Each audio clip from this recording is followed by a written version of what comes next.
I am initiating a citizen's asset repossession for emotional damages.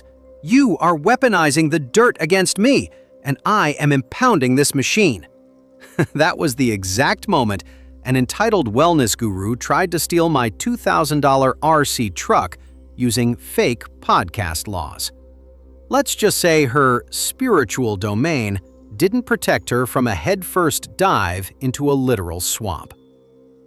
I am a tech bro, but my absolute obsession is hobby-grade RC cars. I drive a 30-pound, custom-built electric truggy that hits 65 miles per hour. It is basically a flying cinder block. I always take it to a massive county park with an old dirt BMX track. It is packed clay and sits right next to a naturally forming drainage basin filled with stagnant green algae water. It smells like rotting leaves and regret.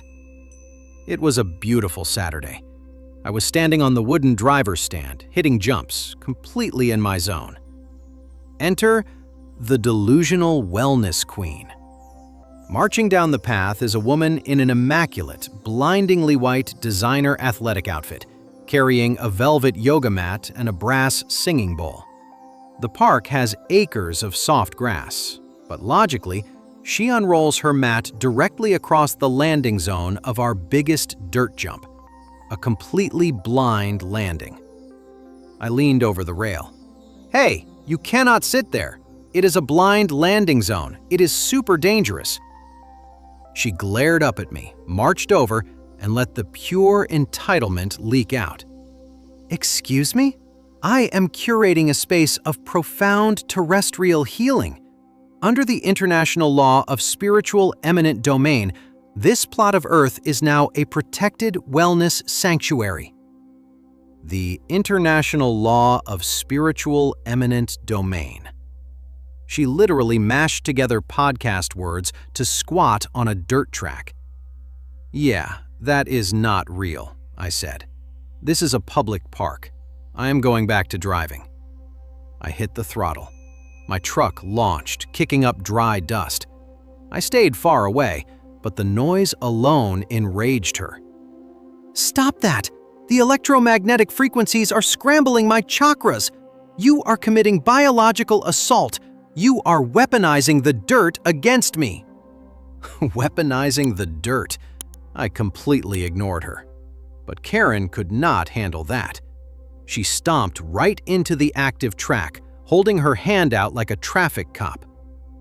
"I am initiating a citizen's asset repossession for emotional damages. I am impounding this machine."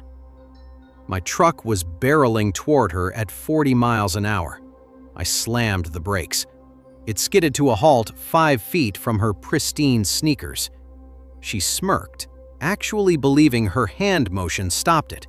She bent down to grab my $2,000 property. Before her fingers could grab it, I squeezed the throttle. The truck zipped forward 3 feet. She lunged again. I tapped reverse. She missed again. "Give it to me!" she yelled.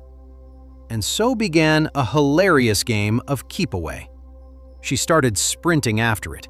She had absolute tunnel vision.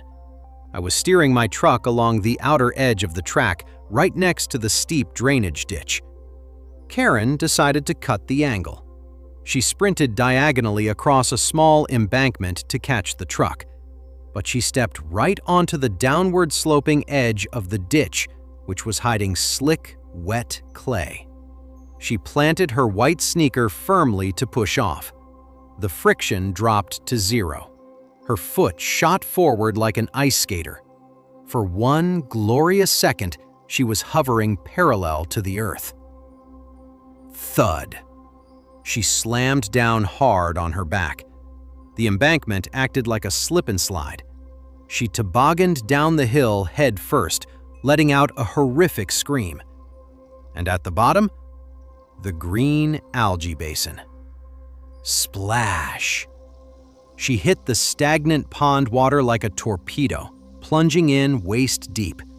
A massive geyser of black mud and green pond scum erupted and rained back down on her.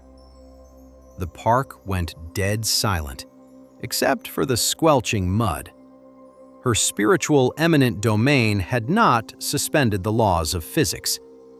When she stood up, her white outfit was ruined. She had a thick stripe of black mud down her back, and her hair dripped with neon algae. She tried to step out, but the mud was a vacuum seal. Schloop! Her foot popped out, but her expensive sneaker stayed at the bottom. She was missing a shoe, covered in swamp water. Excuse me, ma'am," I called out. "Do you still want to perform that asset repossession?" She let out a guttural growl, abandoned her shoe, and did a squelching, limp run toward the parking lot. That is why you never use fake laws to steal. All you need is wet clay and the unforgiving justice of a swamp. All right, guys, if you loved this karma, smash that like button, subscribe, and let me know, what is